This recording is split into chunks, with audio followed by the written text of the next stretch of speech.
later. And this really is what put Lincoln over the top. And he gets reelected. Lincoln wins 212 electoral votes to McClellan's 21. So it's a Wow. wipeout in the electoral college. It's not even close. That's Reagan Mondale It territory right really there. is. It ranks up there with some of the greatest electoral landslides in our history. It's just amazing to think it wasn't even close, even though we're in this war, even though people probably knew if they voted for McClellan, it would bring the war to an end. But they didn't want to do it the way the Democrats wanted to do. They wanted total victory. That I think most Northern people were, by this point, they were kind of fed up with the South. They were angry with the South, and they wanted to punish them. Not everybody felt this way, but obviously quite a few did. Lincoln won all Union states except three: Kentucky, which was a border state, still a slave state at this point; New Jersey, which was McClellan's home state. It's kind of you're kind of bad if you don't vote for your home guy, right? And Delaware, which has 10 people, so it doesn't. So Lincoln wins, and Yeah. Lincoln it's a referendum on the war and the Union war effort, which, as we've seen, was far from perfect. I mean, the Union had so many screw ups, but they're starting finally to get their act together, and the American people reward Lincoln for that. Well, he's able to effectively harness the Northern anger against the South, and then perhaps the crowning achievement of his abilities as a statesman is after the war's end, he pleads with them not to take further revenge on the South and does whatever he can to heal the rift, although the wound is gaping and some argue that it hasn't ever fully healed. But let's jump back into the narrative, because we left off at an interesting point in the last episode with General John Bell Hood failing to defend Atlanta, but his story is not over yet. So we're going to see him march into Tennessee.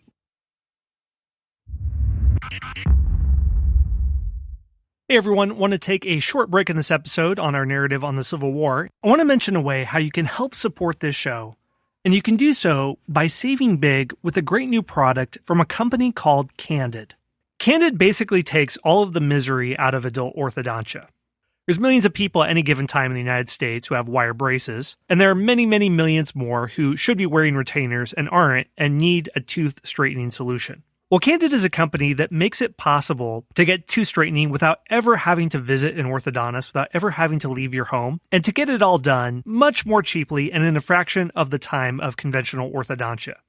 The way it works is that Candid sends a modeling kit to your home so you can take impressions of your teeth. After you send back your impressions with some photos of your teeth, a network of orthodontists reviews your case and provides you with a 3D preview of what your treatment will look like. After you receive your 3D preview, it's up to you if you want to go forward or not with a tooth aligner treatment plan. And when you get your treatment plan, it results in straighter and brighter teeth in an average of 6 months and can cost thousands of dollars less than braces. And again, no office visits are needed. Everything is delivered to your home. You can take advantage of Candid's risk-free modeling kit guarantee. And when you use my dedicated link, candidcode.com/unplugged, you'll save 25% off your modeling kit. That's candidcode.com/unplugged to get 25% off the price of your modeling kit. candidcode.com/unplugged.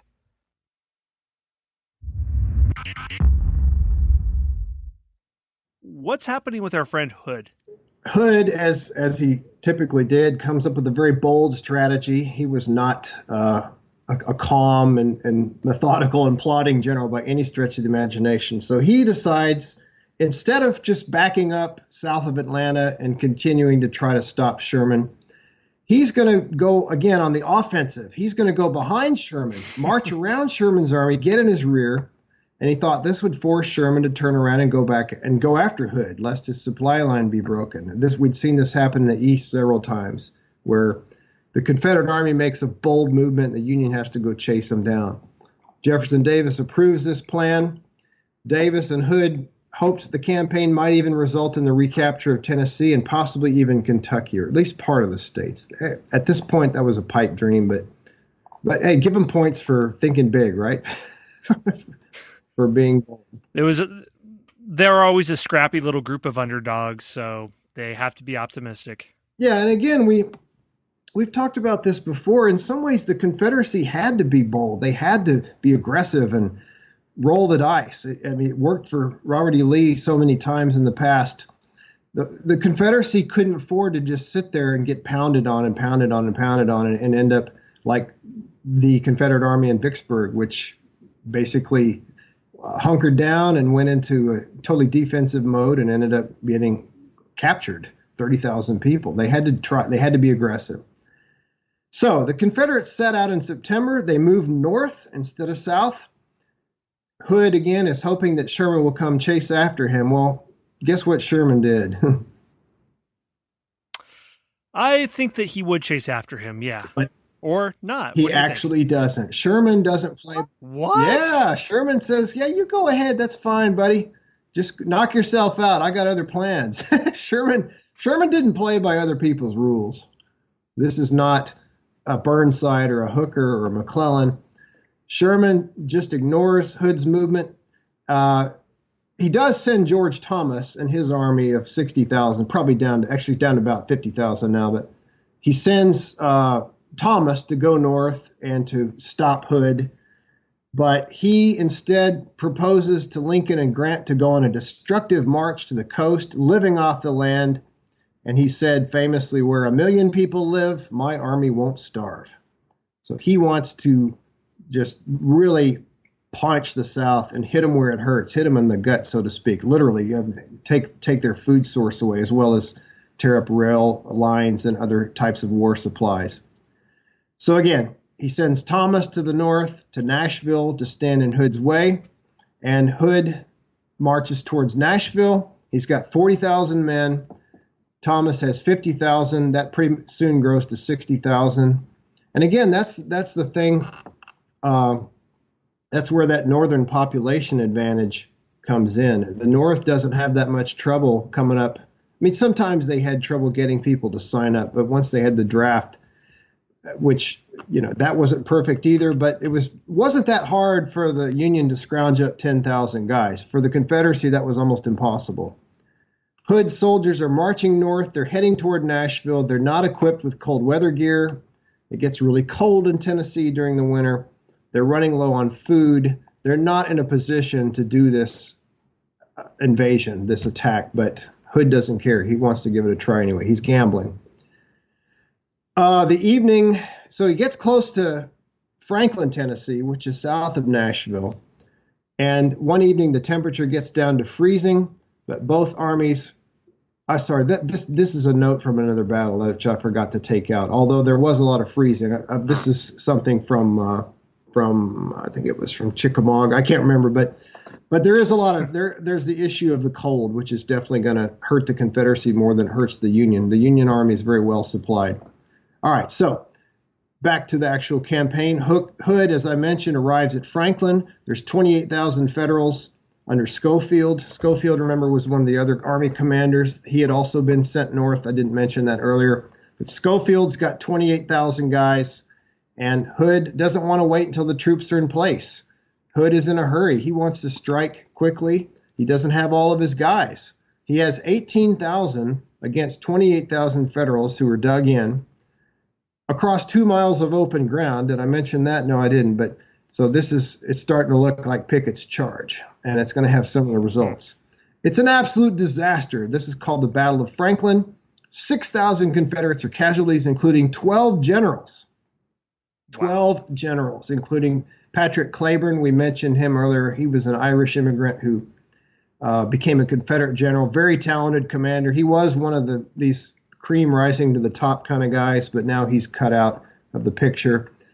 The Federals had only 2,300 casualties, and they just said, no problem, we'll back up to Nashville. So again, let me sum up those numbers. Hood, the Confederate commander, loses 6,000 men. The Federals lose just over 2,000. Hood continues on to Nashville. He shakes it off. He says, no big deal. And he camps outside of Nashville. On December 15th, Thomas takes the battle to him. He attacks again on the second day. He drives the rebels back. This is called, not surprise, surprise, the Battle of Nashville. It's a freezing rainstorm. Hood retreats into Alabama. He's absolutely crushed. The Confederates take an awful lot of casualties. And by the time Hood has to retreat from Tennessee, not just from Nashville, but from the whole state of Tennessee, he's down to 15,000 soldiers. So absolute, complete, and utter disaster for the Confederates. They started with 40,000 when they marched from Atlanta heading north toward Nashville. And by the time this campaign is over, they're down to 15,000. So well done, General Hood. You just had more than half of your army wiped out. And this ends the war for Tennessee, and this ends Hood's career. Hood is drummed out of the army after this, and rightly so. It was just, there's no putting a silver lining on this black cloud. It was a complete Confederate disaster and a total Union victory.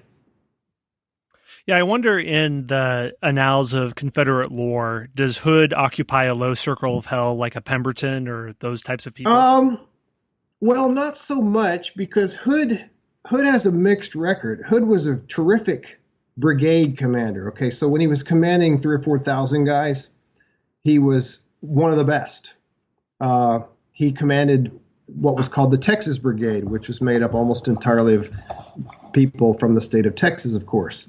And then when he was promoted to a division commander, now commanding, maybe 8, 9, 10,000 guys or so, maybe 12, probably more like 8 or 10 in the Confederacy. When he was commanding a division, he did very well. That would have been like at Gettysburg.